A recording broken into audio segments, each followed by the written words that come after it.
Damodara devotional ఛానల్కు స్వాగతం. మహాశివరాత్రి రోజున మనల్నందరినీ మెలకువగా ఉంచేందుకు 4 శివుని కథలు. ఇవి అన్నీ కూడా సద్గురువు అంటే ఈషా ఫౌండేషన్ సద్గురువు గారి దాంట్లో నుంచి సేకరించినవి అండి. మొదటి కథ శివుడు ఎడ్లబండి. ఈ కథలన్నీ కూడా సద్గురువు గారు చెప్తున్నవి. ఇది సుమారు 300 సంవత్సరాల క్రితం జరిగింది. కర్ణాటకలో దక్షిణాన ఓ భక్తుడు ఉండేవాడు. అతని తల్లికి వయస్సు పైబడుతూ ఉంటుంది. ఆమె కాశీకి వెళ్ళి విశ్వనాథుడైన ఆ శివుని ఒడిలో చనిపోవాలని కోరుకుంటుంది. తను తన కొడుకుతో, దయచేసి నన్ను కాశీకి తీసుకువెళ్ళు, నాకు వయస్సు పైబడుతుంది, నేనక్కడికి వెళ్ళి చనిపోవాలి అనుకుంటున్నాను అంటుంది. ఆమె తన కొడుకుని జీవితంలో ఇదొక్కటి తప్ప మరేదీ అడగలేదు. కాబట్టి అతను తన తల్లితో పాటు దక్షిణ కర్ణాటక నుండి కాశీకి అడవుల గుండా నడుస్తూ సుదీర్ఘ ప్రయాణం మొదలు పెడతాడు. ముసలావిడ కావడంతో ఆమెకు సుస్థి చేస్తుంది. కాబట్టి అతను ఆమెను భుజాన వేసుకొని నడవడం మొదలు పెడతాడు. కొంత సమయానికి అతని శక్తి కూడా క్షీణిస్తుంది.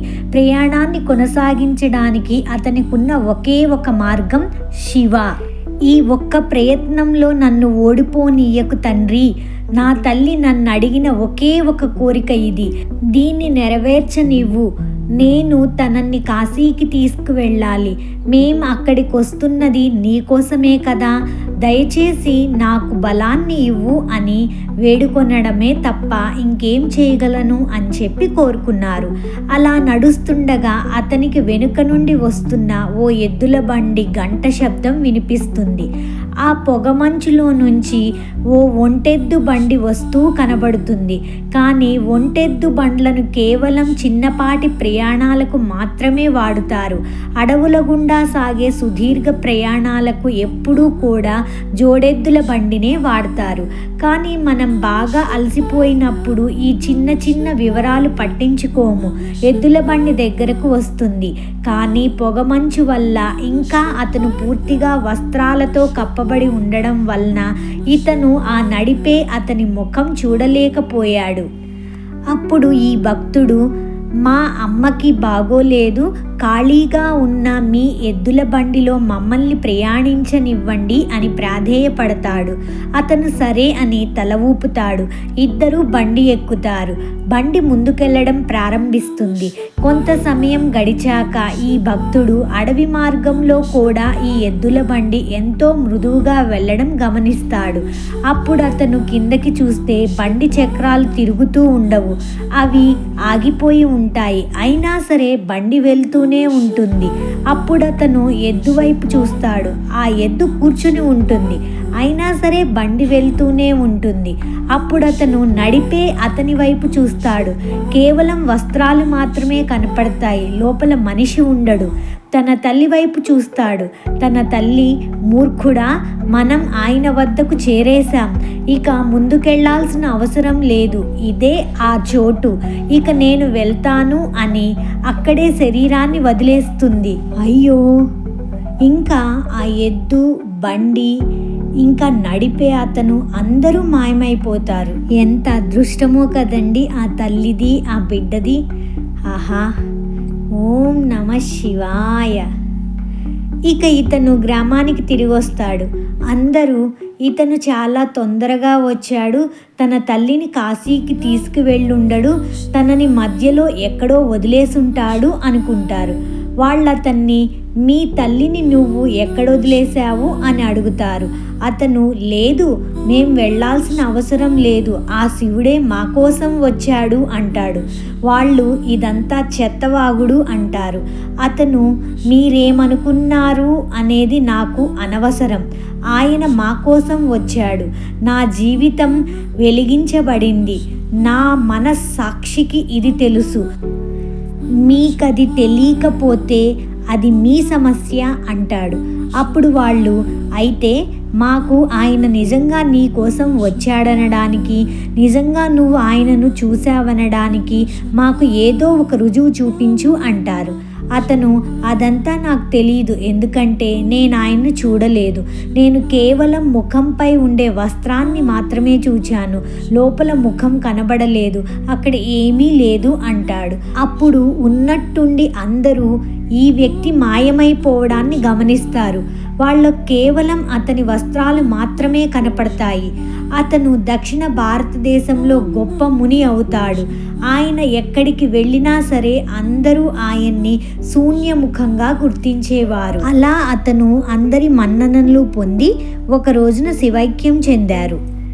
ఎంత అదృష్టమో కదా ఆయనది, ఆ అమ్మగారిది కూడా. రెండవ కథ, ఓ శివభక్తుడిగా మారిన దొంగ మల్ల. ఇది కూడా సద్గురువు గారు చెప్పిన కథే అండి. సద్గురువు గారు అంటున్నారన్నమాట, నేను పుట్టిన ప్రదేశానికి చాలా దగ్గరలో నివసించిన ఓ యోగి గురించి చెబుతాను. నేను అతని గురించి ఇంకా అక్కడ జరిగిన అద్భుతాల గురించి విన్నాను, కానీ యవ్వనంలో ఉండడంతో దానిపై పెద్దగా దృష్టి పెట్టలేదు. అది నన్ను కొద్దిగా కదిలించింది, కానీ ఆ సమయంలో నేను దానికి పెద్దగా ప్రాముఖ్యత ఇవ్వలేదు అని చెప్పి సద్గురువు గారు చెప్తూ మొదలు పెడతారు ఈ కథని. మైసూర్ నుంచి 16 కిలోమీటర్ల దూరంలో ప్రస్తుతం నంజన్గూడ్గా ప్రసిద్ధి చెందిన ప్రాంత శివార్లలో మల్లా అనే భక్తుడు ఉండేవాడు. ఇతను ఏ సాంప్రదాయానికి కానీ లేదా మనకి తెలిసిన ఏ ఆరాధనా విధానానికి కానీ ధ్యాన విధానానికి కానీ చెందినవాడు కాదు. కానీ తన బాల్యం నుండి కూడా కళ్ళు మూసాడంటే అతనికి కనబడేది ఆ శివుని రూపమే. బహుశా అతనికి భక్తుడనే పదం సరిపోదేమో. అతనిలా కొన్ని లక్షల మంది ఉన్నారు. వారందరూ శివుని బందీలు.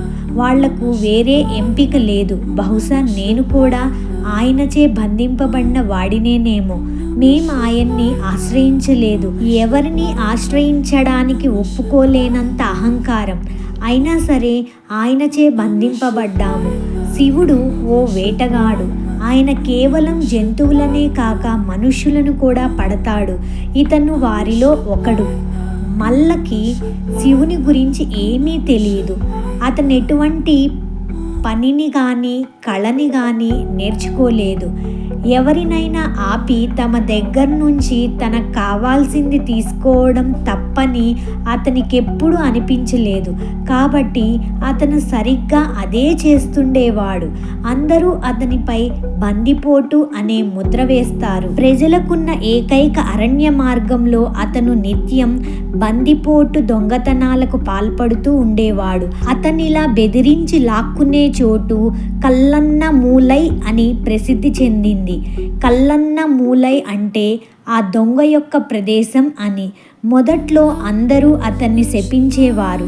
కానీ సంవత్సరం చివరికి వచ్చేసరికి అతను ప్రజల నుంచి లాక్కున్న ప్రతి పైసాని కూడా మహాశివరాత్రి వేడుకలు చేయడానికి ఖర్చు పెట్టేవాడు. ఓ పెద్ద వేడుక చేసేవాడు. కాబట్టి కొన్ని సంవత్సరాలు గడిచాక అందరూ ఆయన్ని గొప్ప భక్తుడిగా గుర్తించి ఆయనకి స్వచ్ఛందంగా చందాలు ఇవ్వడం మొదలు పెడతారు. ఎవరైతే స్వచ్ఛందంగా ఇవ్వడానికి ముందుకు రారో వాళ్ళని ఇచ్చేలా బలవంతం చేయడంలో తప్పేమీ లేదనుకునేవాడు.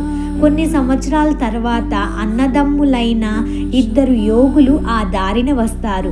బందిపోటు దొంగ కానీ గొప్ప భక్తుడైన ఇతన్ని చూస్తారు. వాళ్ళతనికి నీ భక్తి అమోఘం, కానీ నీ విధానాలు అందరికీ హాని చేస్తున్నాయి అని చెబుతారు. అందుకతను నేనిదంతా శివుని కోసమే కదా చేస్తున్నాను, అందులో తప్పేముంది అంటాడు. వాళ్ళతన్ని ఒప్పించి పక్కకు తీసుకువెళ్ళి ఆయనను వేరే పద్ధతుల్లో పెడతారు. అలాగే ఆ ప్రదేశం కల్లన్న మూలై నుండి మల్లన్న మూలై అయ్యింది. ఈ రోజుకి ఆ చోటిని మల్లన్న మూలై అంటారు. అలాగే అతను జరిపించిన మహాశివరాత్రి వేడుకలు అక్కడొక పెద్ద సాంప్రదాయంగా మారాయి. అతను తన బందిపోటు దొంగతనాలను విడిచిపెట్టి కళ్ళు మూసుకొని కూర్చోవడం మొదలుపెట్టిన సంవత్సరన్నర కాలంలో మహాసమాధి పొందినాడు. ఈ విధంగా అతనికి ముక్తి కలిగించాక అదే రోజున ఆ 2 యోగులు కూడా కూర్చొని తమ శరీరాలను వదిలేస్తారు. ఈ రోజుకి కూడా కబినీ నదీ తీరాన వారి కోసం కట్టిన మల్లన్న మూలై అనే గుడి ఉంటుంది. చాలా అందంగా ఉంది కదండి ఈ మల్ల అనే బందిపోటు కథ. ఇలాంటి కథలు, శివుని గురించిన కథలు వేలు వేలు ఎన్నో ఉన్నాయి. దాంట్లో సద్గురువు గారు చెప్పిన కథల్ని ఇప్పుడు వింటూ ఉన్నాం. 3వ కథ, కుబేరుడు గొప్ప శివుని భక్తునిగా మారిన విధానం. కుబేరుడు యక్షరాజు. యక్షులంటే మధ్యస్థ జీవులు, అంటే వాళ్ళిక్కడి జీవము కాదు, అలాగే పరానికి చెందిన జీవము కాదు, వాళ్ళు మధ్యస్థితిలో ఉన్నవాళ్ళు. కథేంటంటే, రావణుడు కుబేరుణ్ణి లంక నుండి బహిష్కరిస్తాడు. కుబేరుడు సొంత రాజ్యం నుండి పారిపోవాల్సి వస్తుంది. తన రాజ్యం ఇంకా ప్రజల విషయమై పరితపిస్తూ అతను శివుణ్ణి కొలవడం మొదలుపెట్టి శివభక్తుడు అవుతాడు. శివుడు తనకున్న కరుణ చేత వేరే రాజ్యాన్ని ఇంకా ప్రపంచంలోని సంపదనంతటినీ అతనికి ప్రసాదిస్తాడు. దాంతో కుబేరుడు ప్రపంచంలోనే అత్యంత ధనికుడైన రాజవుతాడు. సంపద అంటే ఇక కుబేరుడే అన్న విధంగా ఉండేది. కుబేరుడు గొప్ప భక్తుడవుతాడు. ఓ భక్తుడు తాను గొప్ప భక్తుడినని అనుకోవడం మొదలుపెట్టినప్పుడు తనకున్నదంతా కోల్పోతాడు. కుబేరుడు శివునికి విస్తారమైన అర్పణలు చేస్తున్నాడు కాబట్టి అతను ఓ గొప్ప భక్తుడనుకోవడం మొదలు పెడతాడు. అయితే శివుడు ఎప్పుడూ కూడా ఒక్క విభూతి తప్ప మరేదీ తీసుకోడు. కానీ కుబేరుడు తాను చాలా పెద్ద పెద్ద సమర్పణలు చేస్తున్నాడు కాబట్టి తాను ఓ గొప్ప భక్తుడనుకోవడం మొదలు పెడతాడు. ఒకరోజు కుబేరుడు శివుని దగ్గరకు వచ్చి, నీకు ఏం చేయమంటావో చెప్పు, నేను నీకు ఏదోటి చెయ్యాలనుకుంటున్నాను అంటాడు. అందుకు శివుడు, ఓహో, నువ్వు నా కోసం ఏం చేయలేవు, నా కోసం నువ్వు ఏం చేయగలవు, నాకు ఏమీ అక్కర్లేదు, నేను బానే ఉన్నాను అని శివుడు చెప్తూ గణపతిని చూపుతూ, కానీ నా కుమారుడు గణపతికి ఎప్పుడు ఆకలి వేస్తూనే ఉంటుంది, అతన్ని తీసుకెళ్ళి బాగా భోజనం పెట్టు అంటాడు. కుబేరుడు అదొక సమస్యే కాదు అని గణపతిని భోజనానికి తీసుకువెళతాడు. భోజనం వడ్డిస్తాడు. ఆయన తింటూనే ఉంటాడు. వాళ్ళు ఆయనకి వడ్డిస్తూనే ఉంటారు. ఆయన తింటూనే ఉంటాడు. కుబేరుడు వందలాది వంట మనుషులను పనిలో పెట్టి అపారమైన ఆహారాన్ని వడ్డిస్తాడు. వాళ్ళదంతా వడ్డిస్తారు, ఆయన తింటూనే ఉంటాడు. కుబేరుడు అప్రమత్తమై, గణేశా ఆగు, ఈ విధంగా తింటే నీ పొట్ట పగిలిపోతుంది అంటాడు. అందుకు గణపతి, నువ్వేమి బెంగపడకు, ఈ పామును చూసావా, నా పొట్ట చుట్టూ బెల్టులా ఉంది, నా పొట్టను గురించి నువ్వు బెంగపడాల్సిన అవసరం లేదు, నాకు ఆకలిగా ఉంది, భోజనం తెప్పించు, నువ్వే కదా నా ఆకలి గురించి చూసుకుంటానన్నావు అంటాడు. కుబేరుడు తనకున్న సంపదనంతటినీ ఖర్చు పెడతాడు. ఏమంటారంటే, ఆహారం కొనడానికి అతను కొంతమందిని వేరే లోకానికి కూడా పంపిస్తాడు అంటారు. అలా తెప్పించి గణపతికి ఆహారం పెడతాడు. గణపతి దాన్నలా తినేసి, నాకింకా కడుపు నిండలేదు, మరింత ఆహారం ఎక్కడా అంటాడు. కుబేరుడు తన ఆలోచన ఎంత అల్పమైనదో తెలుసుకొని శివునికి నమస్కరిస్తాడు. నాకున్న సంపద నీ కాలి మట్టితో కూడా సమానం కాదని నాకు తెలుసు. నువ్వు నాకిచ్చిన దానిలో నుండి తిరిగి నీకు కొంచెం ఇస్తూ నేనేదో గొప్ప భక్తుడననుకొని నేను పొరపాటు చేశాను అంటాడు. ఆ క్షణం నుంచి అతని జీవితం వేరే దిశగా కదులుతుంది. అంతే కదండి. ఈ సంపద అంతా, ఇక్కడున్న సంపద అంతా మనకి ఎవరిచ్చింది? ఆ పరమాత్మ ఇచ్చిందే. ఆయన ఇచ్చిన దాంట్లో మనం ఆయనకి గోరంతా సమర్పిస్తున్నాం అంతే. మిగిలిందంతా మన పొట్టకి మనం తినడానికే సరిపోతుంది. 4వ కథ, అర్ధనారిగా శివుడు ఇంకా భృగు మహర్షి. ఈ కథ కూడా సద్గురువు గారు చెప్తున్నదే అండి. యోగా అన్నప్పుడు మనం ఒక ప్రత్యేకమైన వ్యాయామం గురించో లేదా ఓ సాంకేతికత గురించో మాట్లాడడం లేదు. మనం అసలు ఈ సృష్టి వెనకాల ఉన్న శాస్త్రం గురించి, ఇంకా ఈ సృష్టిలో ఓ ముక్క అయిన దీన్ని దాని అనంత సంభావ్యతకు తీసుకువెళ్ళడం గురించి మాట్లాడుతున్నాం. మనం జీవితంలోని ప్రతి అంశాన్ని ఓ అనంతమైన అవకాశంగా చేసుకోగలిగేలా చేసే ఓ శాస్త్రం, ఇంకా సాంకేతికత గురించి మాట్లాడుతున్నాం. శివుడు సప్త ఋషులకు యోగాని అందజేయడం, ఇంకా ఈ ఉనికి యొక్క స్వభావం గురించి తెలియజేయడం మొదలుపెట్టినప్పుడు ఓ అందమైన సంఘటన జరిగింది. అనుగ్రహ సరస్సైన కాంతి సరోవరం తీరాన ఈ మొదటి యోగా ప్రోగ్రాం జరుగుతున్నప్పుడు అక్కడ పార్వతీదేవి కూడా ఉంది. తర్వాత భృగు మహర్షిగా పిలువబడిన సప్త ఋషులలో ఓ ఋషి శివుని గొప్ప భక్తుడు. ఎప్పటిలాగానే భృగు మహర్షి పొద్దున్నే వచ్చి శివునికి ప్రదక్షిణ చేయాలనుకుంటాడు. పార్వతీదేవి శివునికి దగ్గరగా కూర్చొని ఉంటుంది. అయినా సరే భృగు మహర్షి వాళ్ళిద్దరి మధ్య నుండి వెళ్తూ శివునికి ప్రదక్షిణ చేస్తాడు. అతను కేవలం శివునికి మాత్రమే ప్రదక్షిణ చేయాలనుకుంటాడు, పార్వతీదేవికి కాదు. శివుడికి అతను ఇలా చేయడం ఆశ్చర్యంగా అనిపించింది, కానీ పార్వతీదేవికి అలా అనిపించదు. తనకలా చేయడం నచ్చదు. ఆమె శివుని వైపు చూసినప్పుడు శివుడు దగ్గరికి జరుగు, తను నీకు కూడా ప్రదక్షిణ చేస్తాడు అంటాడు. పార్వతీదేవి పక్కకు జరిగింది. ఇక ఇప్పుడు భృగు మహర్షికి కేవలం శివునికి మాత్రమే ప్రదక్షిణ చేస్తూ వెళ్లేందుకు వారి మధ్య తగినంత చోటు ఉండదు. దాంతో అతను ఓ ఎలుక రూపంలోకి మారి పార్వతీదేవి చుట్టూ కాకుండా కేవలం శివుని చుట్టూనే తిరిగి ప్రదక్షిణ చేస్తాడు. దాంతో పార్వతీదేవి చిరాకు పడుతుంది. ఆమెను సంతోష పెట్టడం కోసం శివుడు ఆమెను తన ఒళ్ళో కూర్చోబెట్టుకుంటాడు. భృగు మహర్షి ఒక చిన్న పిట్ట రూపంలోకి మారి పార్వతీదేవి చుట్టూ కాకుండా కేవలం శివుని చుట్టూనే ప్రదక్షిణ చేస్తాడు. ఇక ఈ పాటికి పార్వతి రగిలిపోతూ ఉంటుంది. కాబట్టి శివుడు ఆమెను తనలోనికి లాగి తనలో ఓ భాగంగా చేసుకుంటాడు. అంటే ఆయనలో ఓ భాగం పార్వతి అవుతుంది, మరో భాగం శివునిగా ఉంటుంది. అతను అర్ధనారి అవుతాడు. ఇది చూసిన భృగు మహర్షి ఓ తేనెటీగ రూపంలోకి మారి కేవలం కుడి కాలి చుట్టూ మాత్రమే ప్రదక్షిణ చేస్తాడు. భృగు మహర్షి యొక్క చిన్నపిల్లవాడి తరహా భక్తి అమోఘం.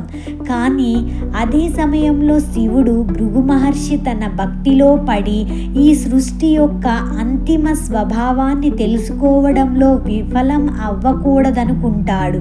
కాబట్టి అతను సిద్ధాసనంలో కూర్చుంటాడు. ఇక భృగు మహర్షికి కేవలం ఒక కాలికి కానీ లేదా శరీరంలోని ఏ ఒకే భాగానికి కానీ ప్రదక్షిణ చేసే మార్గం ఉండదు. ప్రదక్షిణ చేయాలనుకుంటే తను స్త్రీత్వం ఇంకా పురుషత్వం ఈ రెండు సూత్రాలకు ప్రదక్షిణ చేసి తీరాలి. ఈ కథ ఏం చెప్తుంది అంటే, యోగా అన్నప్పుడు మనమన్నింటినీ కలుపుకొనే ఓ పార్శ్వం గురించి మాట్లాడుతున్నాం. అది ఆరోగ్యాన్ని సృష్టించుకోవడం కోసం చేసే ఓ వ్యాయామము లేదో ప్రక్రియో కాదు. ఇది మనిషి అనంతమైన శ్రేయస్సు గురించి, జీవం యొక్క ఏ అంశాన్ని కూడా మినహాయించకుండా ఉండడం గురించి. అది అన్ని పార్శ్వాలకు అతీతమైన పార్శ్వాన్ని చేరుకోవడం గురించి. అది మీ వ్యవస్థని, మీ శరీరాన్ని, మనస్సుని, భావోద్వేగాలని, శక్తులని, దివ్యత్వాన్ని అందుకునేందుకు ఒక నిచ్చెనలాగా చేసుకోవడం గురించి. అది మీ అనంతమైన స్వభావాన్ని చేరుకునేందుకు, మిమ్మల్ని మీరు ఓ మెట్టుగా మలుచుకునేందుకు ఒక విధానం. ఆహా, అసలు యోగా అంటే ఇదా అన్ని అర్థాన్ని ఎంత చక్కగా అర్ధనారీశ్వర రూపంతో చెప్తూ వివరించారు. నమస్కారం సద్గురువు గారు, చాలా ధన్యవాదాలు. సర్వం శ్రీకృష్ణార్పణమస్తు.